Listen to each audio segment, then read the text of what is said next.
یار ہمارا صرف اتنا ہی مسئلہ ہے، جو بھی نبی کا غلام ہو جاتا ہے ہمارا وہ امام ہو جاتا ہے۔ نہیں سمجھ آئی؟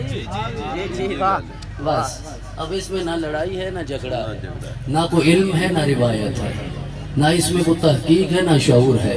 جو مصطفیٰ کا ہو گیا، جس نے مصطفیٰ کا بچپن دیکھا تو مصطفیٰ کی خدمت کی، مصطفیٰ کی جوانی دیکھی تو مصطفیٰ کی خدمت کی۔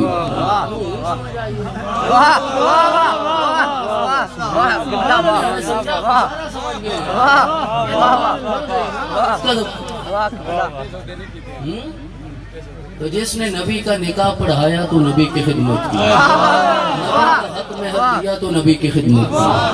پھر ساری زندگی کبھی ابو جہل کے سامنے کھڑے ہو کے نبی کی خدمت کی، کبھی ابو لہب کے سامنے کھڑے ہو کے نبی کی خدمت کی، کبھی توحید کی پہلی محفل اپنے گھر میں سجا کر نبی کی خدمت کی۔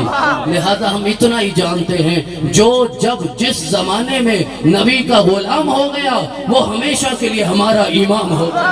نعرہ تکبیر، نعرہ رسالت، نعرہ حیدری، شان حضرت ابو طالب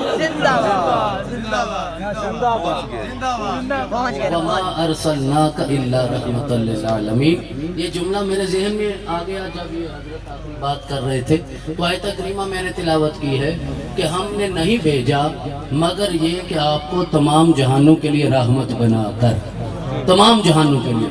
اب اس لفظ رحمت سے چار عقیدے جو ہیں وہ آپ کی خدمت میں عرض کرنا چاہتا ہوں کہ اللہ نے آقا کو سب کے لیے، سارے جہانوں کے لیے، ہر زمانے میں رحمت بنا کر بھیجا۔ ہمارا یہی عقیدہ ہے، سب کے لیے رحمت ہے۔ اب مجھے یہ بتائیے، اگر استغفر اللہ استغفر اللہ استغفر اللہ نعوذ باللہ آقا ختم ہو گئے ہیں، جس طرح کہ بعض لوگ کہتے ہیں کہ وصال ہو گیا، بعض لوگ کہتے ہیں موت ہو گئی، بعض لوگ کہتے ہیں وفات ہو گئی، بعض کہتے ہیں آقا ختم ہو گئے، مجھے یہ بتائیے کہ جو خود ختم ہو جائے وہ کیا کسی اور کے لیے رحمت بن سکتا ہے؟ جلدی جلدی تمہید کا وقت کوئی نہیں ہے، تو بات آپ یوں ہی سمجھیے کہ درمیان سے شروع ہو گئی ہے، اور اب یہ نہیں کہ پہلے 2 اوور آرام سے کھیلنے ہیں، یہ T20 بھی نہیں، 5-10 اوور کا میچ ہے، آپ نے ساتھ ساتھ چلنا ہے۔ تو اللہ نے آقا کو رحمت بنا کے بھیجا، تو کیا وہ ہستی کسی کے اور کے لیے رحمت ہو سکتی ہے؟ جو خود زندہ ہی نہ ہو، ختم ہو جائے، استغفر اللہ موت ہو گئی، وہ کسی اور کے لیے رحمت کا سامان نہیں کر سکتی۔ ایسا ہی ہے؟ ایسا ہی ہے؟ تو حضرات محترم، ہمیں پھر یہ مان لینا چاہیے کہ اللہ نے مصطفیٰ کو رحمت بعد میں بنایا ہے، ہمیشہ کی زندگی پہلے عطا فرمایا۔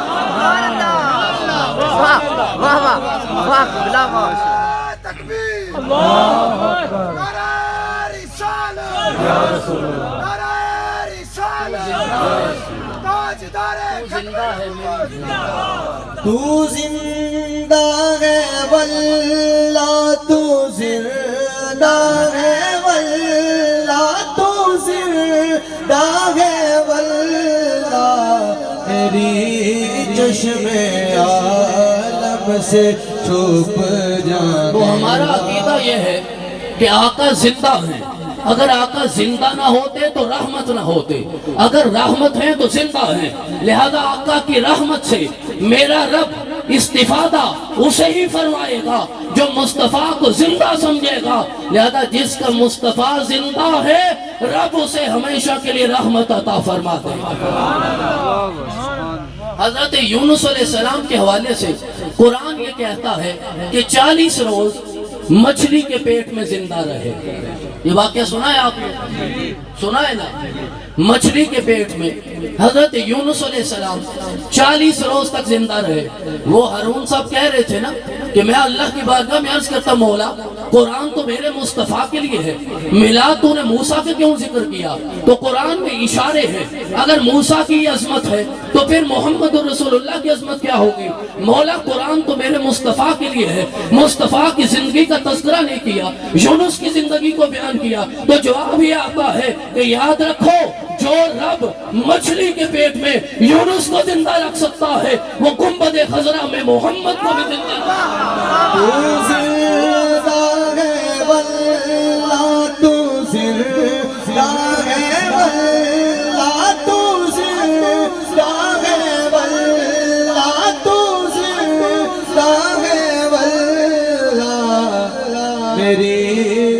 چشم عالم سے چھپ پہلا عقیدہ لفظ رحمت میں میرے رب نے پہلا عقیدہ ہمیں یہ دیا کہ میرے اور تیرے آقا کو رب رحمان نے ہمیشہ کی زندگی عطا فرمائی. اب ہم نے یہ مان لیا کہ آقا زندہ ہے. زندہ ہے نا؟ آقا زندہ نہ ہوتے تو زندہ نہ ہوتا, میں زندہ نہ ہوتا, زمانے کا نظام نہ چلتا. سارے سیرت نگاروں نے لکھا کہ وہ لمحہ جو میرے آقا نے معراج کی رات اس کائنات سے باہر جا کر گزارا تھا, رب رحمان نے اس لمحے وقت کو روک کر, نبض کو روک کر, اس کائنات کو موت دے کر بتا دیا جب مصطفیٰ نہ ہو تو ساری کائنات مر جاتی. میرا سانس ہے تو صدقہ مصطفیٰ کا, تیرا سانس ہے تو صدقہ مصطفیٰ کا. اللہ نے جو عزتیں عطا فرمائی, برکتیں عطا فرمائی, اولاد عطا فرمائی, شہرت عطا فرمائی, رب نے جو بھی عطا فرمایا ہے صدقہ مصطفیٰ کا عطا فرمایا. میرا اگلا جملہ سنیے گا. لوگ ہم سے لڑتے ہیں, جھگڑتے ہیں, ناراض ہوتے ہیں, کفر کے فتوے لگاتے ہیں. میں ہاتھ باندھ کے یہ عرض کرنا چاہتا ہوں, لڑنے کی بات نہیں, میرا عقیدہ ہے جسے بھی جو ملتا ہے صدقہ مصطفیٰ کا ملتا ہے. جناب ابو بکر کو جو ملا صدقہ مصطفیٰ کا ملا, عمر کو جو ملا صدقہ مصطفیٰ کا ملا, عثمان کو جو ملا صدقہ مصطفیٰ کا ملا, حیدر کرار کو جو ملا صدقہ مصطفیٰ کا ملا, حسن کو جو ملا صدقہ مصطفیٰ کا ملا, حسین کو جو ملا صدقہ مصطفیٰ کا ملا, اور حسین کے دادا کو جو ملا صدقہ مصطفیٰ. رب کرم کمائے نے, رب کرم کمائے نے, ناز ابو طالب, ناز ابو طالب تیرے ڈھیر اٹھائے. حضرت محترم, اب ہمارا یقین ہو گیا, عقیدہ ہو گیا. بس 5-7 منٹ میرے ساتھ چلیے گا کہ آقا زندہ ہے. زندہ ہے نا؟ اللہ نے رحمت بنایا, اور جس ہستی کو رحمت بنایا اسے زندگی بھی عطا فرمائی, ہمیشہ کی زندگی عطا فرمائی. اب مجھے یہ بتائیے, زندہ تو ہم نے مان لیا, میں آقا کی بارگاہ میں حاضر ہوتا ہوں, آپ حاضر ہوتے ہیں, بلکہ ہم یہاں سے بھی دعا کرتے ہیں, یا رسول اللہ انظر حالنا, یا حبیب اللہ اسمع قالنا. یہ دعا ہم کرتے ہیں کہ آقا ہمارے حال پہ نظر کرم فرمائیے, آقا ہمارے احوال پہ نظر کرم فرمائیے.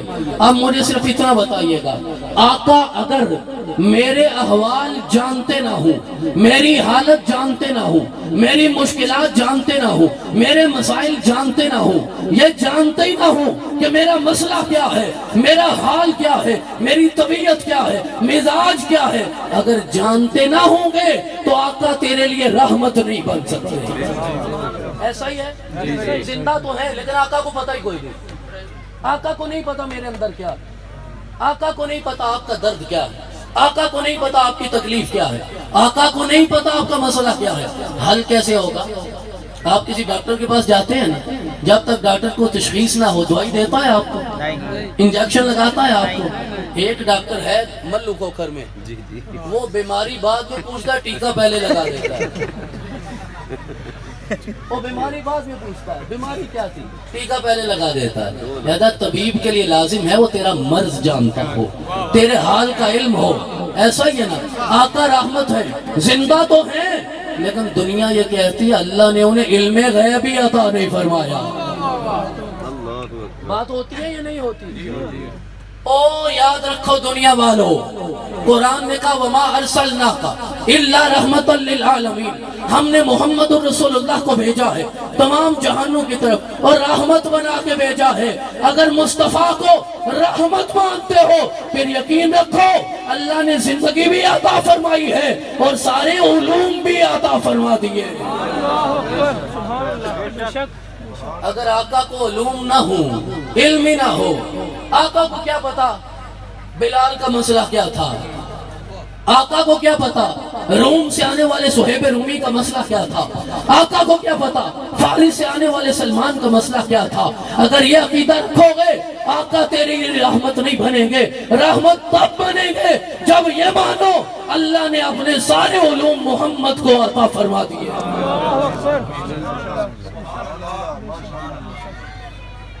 تیسری چیز، زندہ بھی ہے، اللہ نے علوم بھی عطا فرما دیے، لیکن مسئلہ یہ ہو گیا ہے کہ آپ کے پاس اختیار ہی کوئی نہیں۔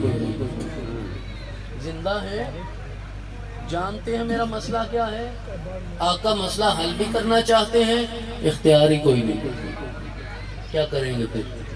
کوئی بندہ میرے پاس آتا ہے، میں جانتا بھی ہوں اس کا مسئلہ کیا ہے، زندہ بھی ہوں، لیکن ہاتھ میرے یوں بندھے ہیں، میں تو کچھ نہیں کر سکتا، تو کیا میں اس کے لیے رحمت بنوں گا؟ نہیں سمجھ آ رہی؟ جی آ رہی۔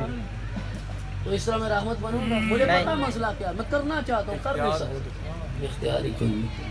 تو اگر آقا کے بارے میں یہ عقیدہ ہو کہ وہ تو مختار بن کے نہیں آئے ہیں، تو پھر آقا تیرے لیے رحمت کیسے ہو سکتے؟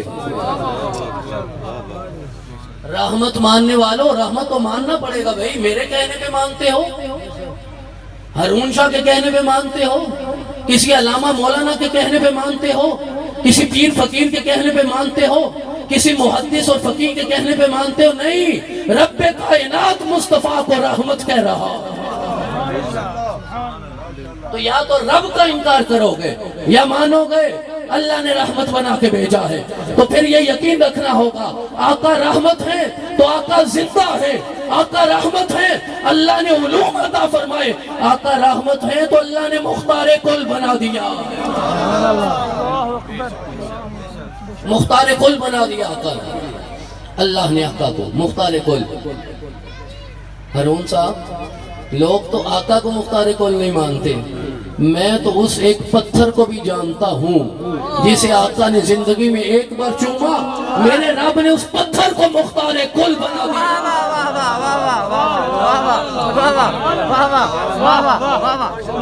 مجھے لگتا ہے کہ آپ بھی جانتے ہیں جی، یہ حافظ توصیف صاحب بڑا جانتے ہیں، یہ عمرہ جو 2 سال بند ہوئے نا ان کی وجہ سے بند ہوئے، یہ سال میں 10 عمرے کرتے رہے، عمرہ بند ہی ہونا تھا نا، اور کیا ہونا تھا۔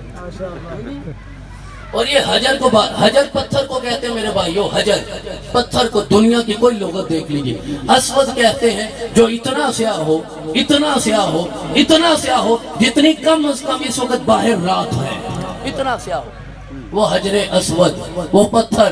لیکن میرا عقیدہ ہے، مجھے بتایا گیا کہ جو اس پتھر کو جا کے چوم لے، اس پتھر میں اتنی طاقت ہے وہ زندگی کے سارے گناہ چوس لے۔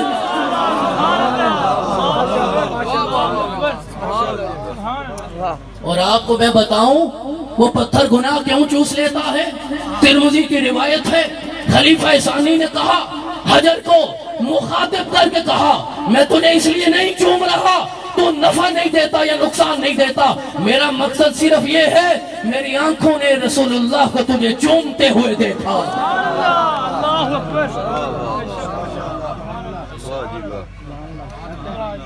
پتہ چل گیا اس پتھر کا؟ وہ پتھر مختار کل ہے۔ لوگوں کو میں نے مرتے ہوئے دیکھا پتھر کو چومنے کے لیے، عورتوں کو، خواتین کو، وہاں میں نے خود مردوں کو اپنی بیوی، بیٹی، ماں کو ساتھ لا کر تکلف کرتے ہوئے دیکھا ہے۔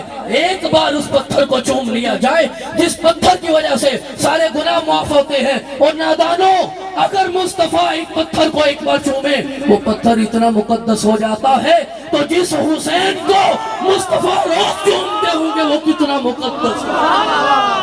رسول نانا تیبا پلی، رسول نانا تیبا پلی، اجے بھی پوچھ رہے حسین کی، رسول نانا تیبا علی،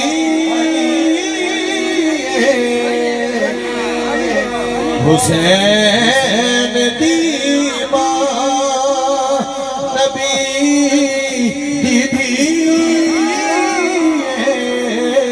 حسین دیما نبی دیدی پھر جے بھی پوچھ رہے حسین کی حضرات محترم وہ پتھر اتنا مقدس ہو گیا جسے مصطفیٰ نے زندگی میں ایک بار چوما ہے، تو پھر وہ حسین کتنا مقدس ہوگا جسے آقا صبح بھی چومتے ہیں شام بھی چومتے ہیں۔ آقا کو مدینہ میں حسین کی پیاس برداشت نہیں ہوتی تھی، یاد رکھو مصطفیٰ نے کربلا کی پیاس کو کیسے برداشت کیا ہوگا۔ ان الصفا والمروہ من شعائر اللہ، یعنی صفا اور مروہ اللہ کی نشانیاں ہیں۔ یہ آیت ہے نا قرآن کی، صفا اور مروہ اللہ کی کیوں ہے اللہ کی نشانی؟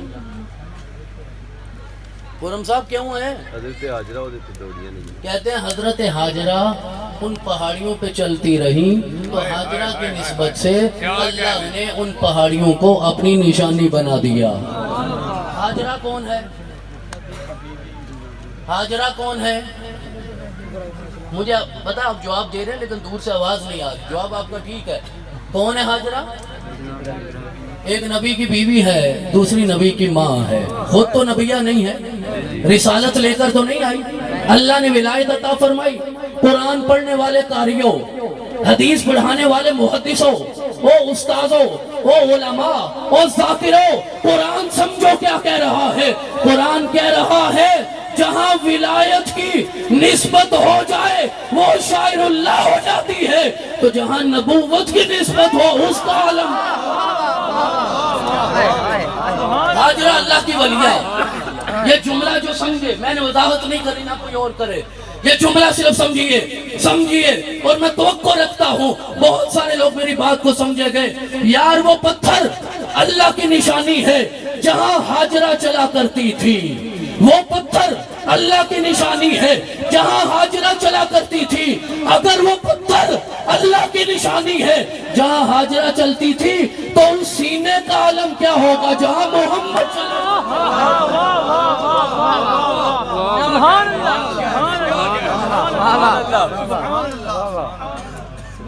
جا کے سینہ ڈھونڈ لیجئے، سیرت کی ہر کتاب میں لکھا ہے، ہر کتاب میں لکھا ہے کہ مصطفیٰ کس کے سینے پہ کھیل کے جوان ہوئے۔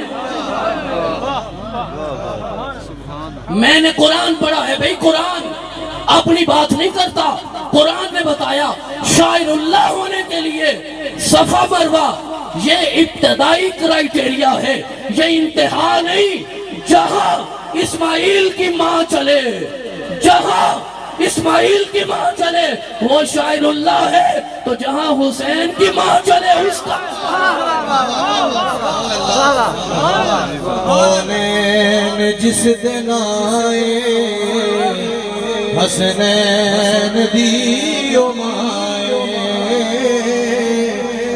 جو رحمتاں دی چھائے، جو رحمتاں دی چھائے، حسنین دیو مائے۔ حضرات محترم صرف گزارش ہے، قرآن سے جا کے پوچھ لیجئے کہ اس نے شاعر اللہ کے لیے درجہ کیا دیا ہے۔ تو جو جہاں حاجرہ چلے وہ پتھر شاعر اللہ، تو وہ سینہ کیا ہوگا جہاں مصطفیٰ چلتے تھے۔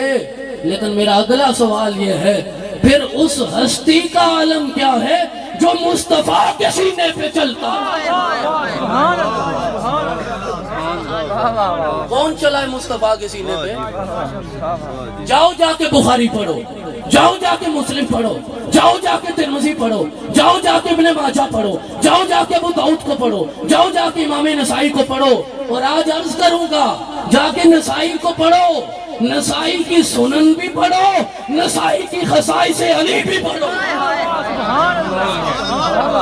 وہ نسائی کوئی اور نہیں تھا، وہ صاحب سنن نسائی تھے جنہوں نے خصائص علی لکھی۔ دمشق میں آپ کو زد و کوب کیا گیا تو کہا میں دنیا کو بتانا چاہتا ہوں کائنات میں اگر کوئی صاحب سنن علی کی محبت میں جائے گا تو یہ نسائی ہوگا۔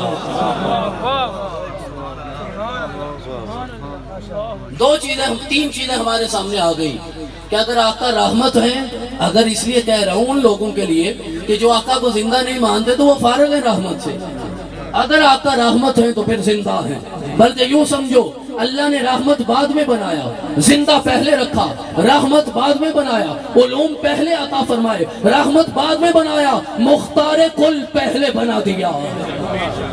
بخاری کی حدیث مبارک، ایک صحابی آئے آ کر کہنے لگے آقا میرا روزہ ٹوٹ گیا ہے، بشری تقاضے سے روزہ ٹوٹ گیا، کیا کروں؟ آقا نے فرمایا 60 روزے جا کے رکھو۔ کہنے لگے آقا ایک روزہ تو رکھ نہیں سکتا، 60 کیسے رکھوں؟ کہا 60 مساکین کو کھانا کھلاؤ۔ کہا مجھ سے بڑا مسکین ہی کوئی نہیں، میں کسے کھلاؤں؟ آقا نے فرمایا غلام آزاد کرو۔ کہا استطاعت نہیں۔ بڑے علماء یہاں تشریف فرما ہیں، مشائخ، خطیب قرآن، پیر طریقت اور پتہ نہیں کیا کیا کیا، وہ قاری صغیر صاحب ماشاءاللہ۔ آج اگر ملک افتاب صاحب بھی ہیں،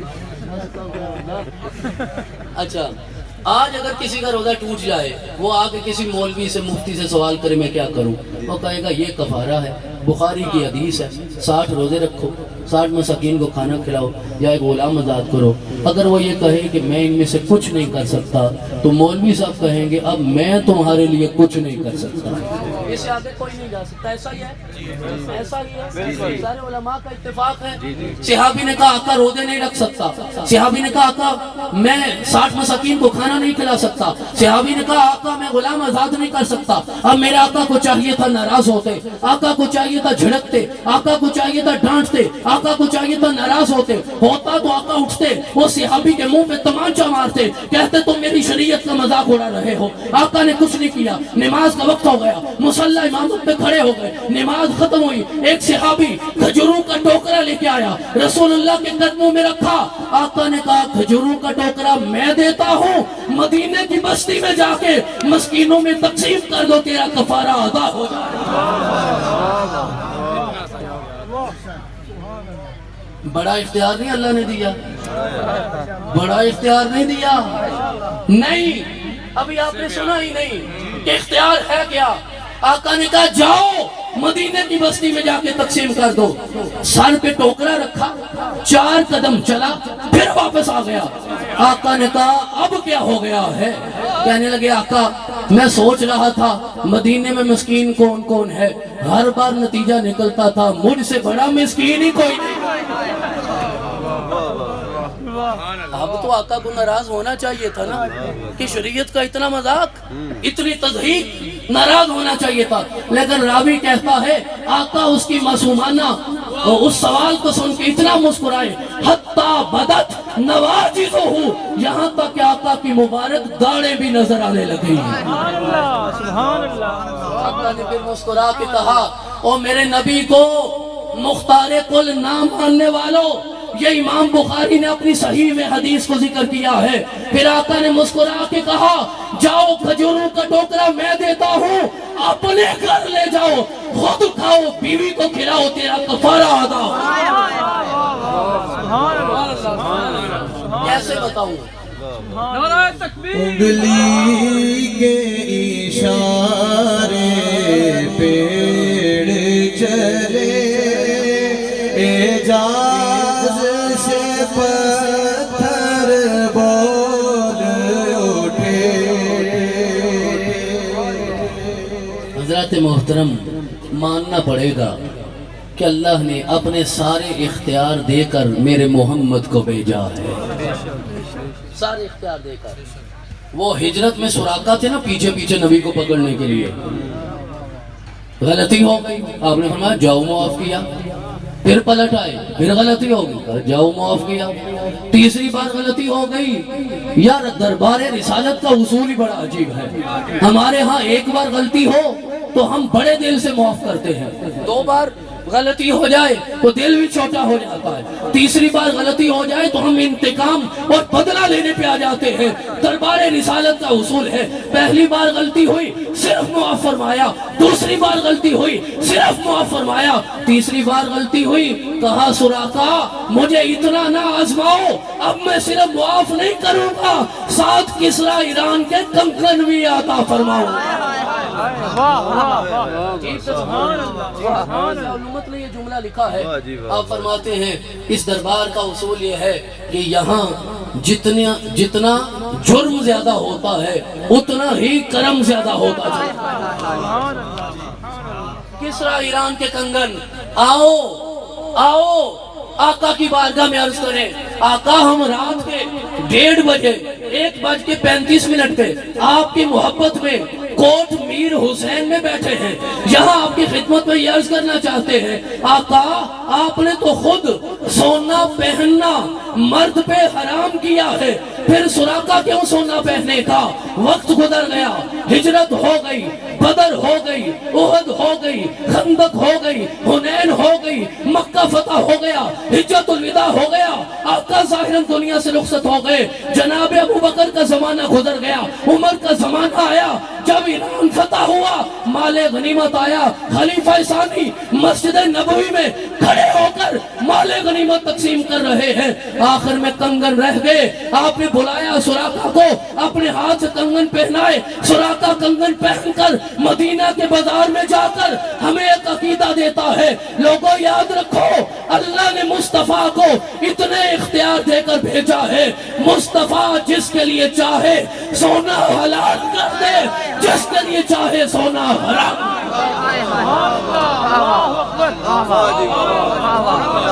نعرہ تکبیر، نعرہ رسالت، عظمت و شان مصطفیٰ۔ حضرت عمر نے طواف کر رہے تھے، طواف کرتے کرتے مقام ابراہیم پہ آئے، کہنے لگے آقا دل کرتا ہے سجدہ کروں، آقا نے فرمایا ابھی حکم نہیں آیا، پھر چکر شروع ہو گیا، پھر آئے مقام ابراہیم پہ، کہا سجدہ کرنا چاہتا ہوں، کہا ابھی حکم نہیں آیا، پھر چکر شروع ہو گیا، تیسری بار عرض کیا، آقا کھڑے ہو گئے، چند لمحے گزرے، چہرے پہ مسکراہٹ آ گئی، کہا عمر تجھے مبارک ہو، جبریل آیا ہے، اللہ نے تیری آرزو کو اپنی بارگاہ میں قبول فرما لیا۔ لیکن میرا سوال یہ ہے حضرت عمر کو پوچھنا چاہیے تھا آقا میں آپ کے ساتھ تھا طواف کرتے ہوئے، میں نے تو حکم آتے ہوئے نہیں دیکھا، میں نے تو جبریل کو نازل ہوتے نہیں دیکھا، میں حجر پہ ساتھ تھا، میں نے حکم آتے نہیں دیکھا، رکن یمانی پہ ساتھ تھا، میں نے حکم آتے نہیں دیکھا، رکن شامی پہ ساتھ تھا، میں نے تو حکم آتے نہیں دیکھا، مقام ابراہیم پہ پہلے بھی کھڑا تھا، میں نے تو حکم آتے نہیں دیکھا۔ صحابہ نے ہمیں یہ عقیدہ دیا، لوگوں مصطفیٰ کے اختیارات کو پرکھنے کی کبھی کوشش نہ کرنا، میرا رب کعبہ بدل دیتا ہے جب بھی مصطفیٰ چاہتا ہے۔ لوگوں کے لیے کعبہ مقدس ہے، لوگوں کے لیے کعبہ مقدس ہے، میرے لیے بھی کعبہ مقدس ہے، آپ کے لیے بھی کعبہ مقدس ہے، ہم کعبہ کے تقدس کا انکار نہیں کر رہے، میں صرف یہ کہہ رہا ہوں حاجیوں آؤ شہنشاہ کا روزہ دیکھو، کعبہ تو دیکھ چکے، اب کعبے کا کعبہ دیکھو۔ میں آپ کی اصلاح کرنا چاہتا ہوں، میں آپ کو بتانا چاہتا ہوں یہ عقیدہ 125 سال پہلے بریلی سے اعلیٰ حضرت نے نہیں دیا کہ آؤ کعبے کا کعبہ دیکھو، یہ 1400 سال پہلے جناب ابو طالب کا صاحبزادہ مولا کائنات شیر خدا جب کعبہ میں پیدا ہوتے ہیں، پیدا کعبہ میں ہوئے، آنکھیں نہیں کھولتے جب تک کعبے کا کعبہ سامنے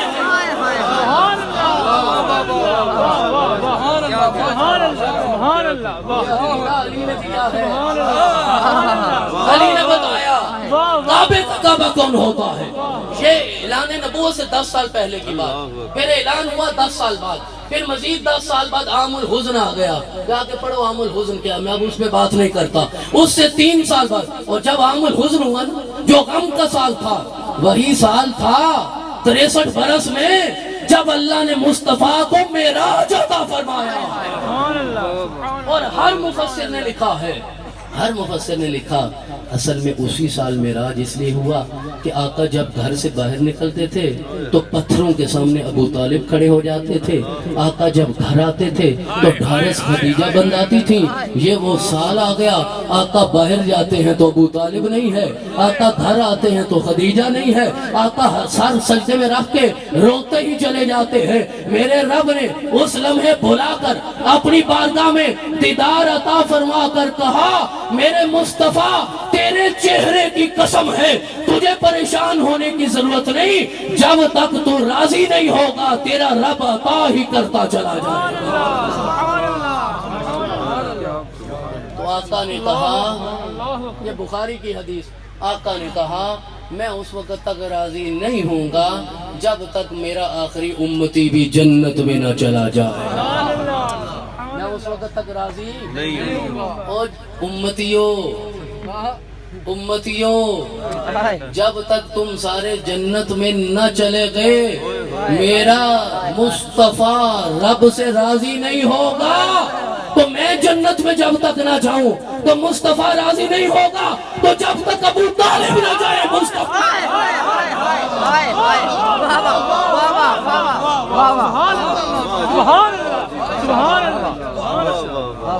آپ کی 15 سال بعد کیا خدمات ہیں, سال میں ایک رات آپ نے میلاد سن لیا, آپ نے ایک مدرسہ بنا لیا, آپ نے قرآن حفظ کر لیا, آپ کو 4 نعتیں یاد ہوگی.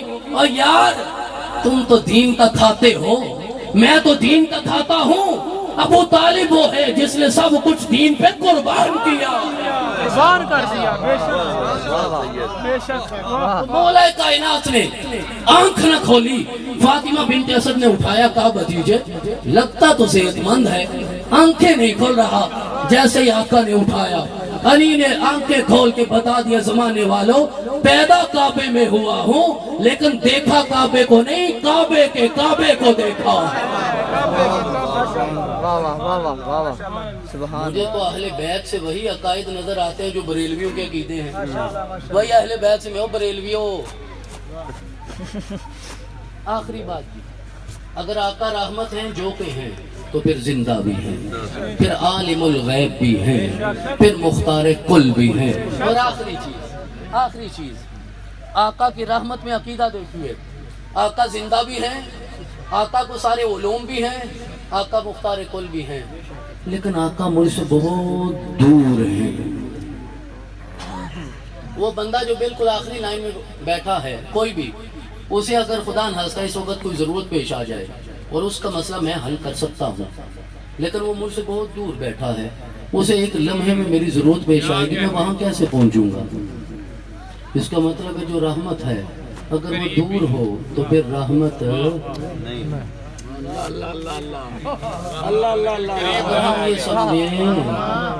اگر ہم یہ سمجھیں کہ آقا حاضر و ناظر نہیں ہیں, آقا ہم سے بہت دور ہیں, تو زندہ بھی ہوئے, عالم بھی ہوئے, مختار کل بھی ہوئے, تو مجھے کوئی فائدہ نہیں, مجھے تو ابھی ضرورت ہے. سمجھ آئی بات؟ بندہ امریکہ میں بیٹھا ہے, اب فوراً مدینے کیسے پہنچے؟ مدینہ بندہ جو افریقہ میں بیٹھا ہے فوراً کیسے مدینے پہنچے؟ میں جانا چاہتا ہوں مدینہ, جانے ہی کوئی نہیں دیتا, کیسے پہنچوں؟ 2 سال ہو گئے نا گھر میں بیٹھے ہوئے. اگر ہم یہی سمجھیں کہ کوٹ میر حسین تو مدینے سے بہت دور ہے تو پھر آقا تیرے لیے رحمت نہیں ہوں گے. لیکن یہ ایک اور انداز سے جملہ ہے, ویسے جو حسین کا کوٹ ہو وہ مدینہ سے دور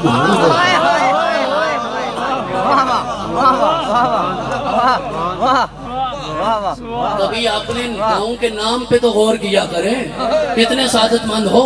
رانے وال سیدہ بھی, یہ سیدہ کی نسبت سے تو مقدس ہو گیا, رانے وال کی ہمیں کوئی سمجھ نہیں کیا ہے. بوکن کہتے ہیں گورسیوں کی ایک کاسٹ ہے, لیکن یہ تو حسین کا کوٹ ہے نا, یہ حسین کا گھر ہے نا, یہ تو حسین کا ڈیرا ہے نا.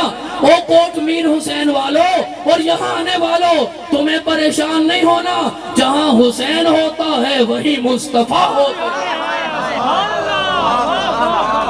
تو چوتھا عقیدہ رحمت سے یہ پتا چلا آقا زندہ بھی ہے، آقا عالم بھی ہے، آقا مختار کل بھی ہے، اور آقا میری شارک سے زیادہ میرے قریب بھی ہے۔ اگر میں آقا کو دور سمجھوں گا تو پھر آقا رحمت نہیں ہوں گے۔ تو اس ایک آیت کے ایک جز میں پتہ نہیں میرے رب نے کیا کیا سمجھا دیا۔ میرا رب ہمیں قرآن سمجھنے کی توفیق عطا فرمائے اور اہل بیت اطہار سے محبت کرنے کی توفیق عطا فرمائے۔ آخری ایک بات یہ عرض کرتا ہوں، اس پہ بات ختم ہو جائے گی کہ جب محبت انتہا پہ پہنچتی ہے نا تو پھر محب کو اپنے محبوب کے لباس اور پیرہن سے بھی محبت ہونے لگتی ہے۔ جب محبت ہوتی ہے نا تم بچوں ہوتی ہے نا تو پھر لباس سے بھی محبت ہوتی ہے، پھر محبوب جیسا لباس، محبوب جیسی دستار۔ یہ چہرے پہ جو داڑیاں سارے سجا کے بیٹھے کس کی محبت میں ہے؟ کہ آقا نے ایسے رکھی؟ وہ سنا ہے، پتہ نہیں یہ روایت ویسے میں نے آج تک نہیں پڑھی لیکن سنا ہے کہ جب ویسے کرنے کو پتہ چلا احد میں میرے آقا کے دندان شہید ہو گئے تو ویس نے ایک ایک کر کے اپنے سارے دانت نکال دیے۔ لباس سے بھی محبت ہونے لگتی ہے، پیرہن سے محبت ہونے لگتی ہے، کالی کملی سے محبت ہونے لگتی ہے۔ اب دیکھیے قرآن نے حضرت آدم کو مخاطب کیا تو کہا یا آدم، نوح کو کیا تو کہا یا نوح، ابراہیم کو کیا تو کہا یا ابراہیم، موسیٰ کو کیا تو کہا یا موسیٰ، لیکن جب میرے اور آپ کے آقا کی باری آئی تو پھر نام لے کر یا محمد نہیں کہا، جب بھی کہا تو یا ایھا المزمل کہا یا ایھا المدثر فرمایا۔ اچھا جی، کالی کملی ہے آقا نے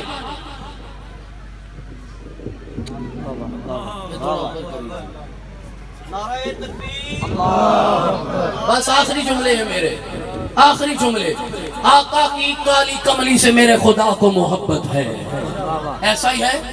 یا ایھا المزمل یا ایھا المدثر، آقا کی چادر سے، آقا کی کملی سے، آقا کے لباس سے، آقا کے کرتے سے، آقا کی دستار سے میرا رب محبت کرتا ہے۔ اب وہی کالی کملی ہے، جناب عائشہ صدیقہ کہتے ہیں آقا میرے گھر میں ہے، جناب حسن آئے، اللہ نے حسن کو کالی کملی میں داخل کر لیا، حسین آئے کالی کملی میں داخل کر لیا، زہرا آئی آقا نے داخل کر لیا، علی آئے ساتھ لگا کے کہا لوگوں یاد رکھو میرا رب صرف کالی کملی سے محبت نہیں کرتا، جو جو کملی میں آ جاتا ہے رب اس سے بھی محبت کرتا ہے۔ نعرہ تکبیر، نعرہ رسالت، نعرہ حیدری۔ لہذا جس سے رب محبت کرتا ہو ان سے لڑا نہیں کرتے، ان سے محبت کیا کرتے ہیں۔ اللہ ہم سب کو محبت کی توفیق عطا فرمائے۔ بہت دیر ہو گئی، میں معذرت خواہ ہوں، تاخیر سے پہنچا ہوں، گجرانوالہ تھا وہاں بھی تھوڑی حاضری تھی، تو اللہ آپ کو سلامت رکھے، اپنے امان میں رکھے۔ میں نے اپنی زندگی میں 1:30 پونے 2 بجے اس طرح کا مجمع نہیں دیکھا۔ یہ دن کے 1:30 2 بجے بھی کوئی نہیں ملتا، لیکن رات کے 1:30 2 بجے اس کا مطلب یہ ہوا، میری ساری گفتگو کا حاصل یہ ہوا اگر مصطفیٰ کے امتی زندہ ہیں تو مصطفیٰ بھی زندہ ہے۔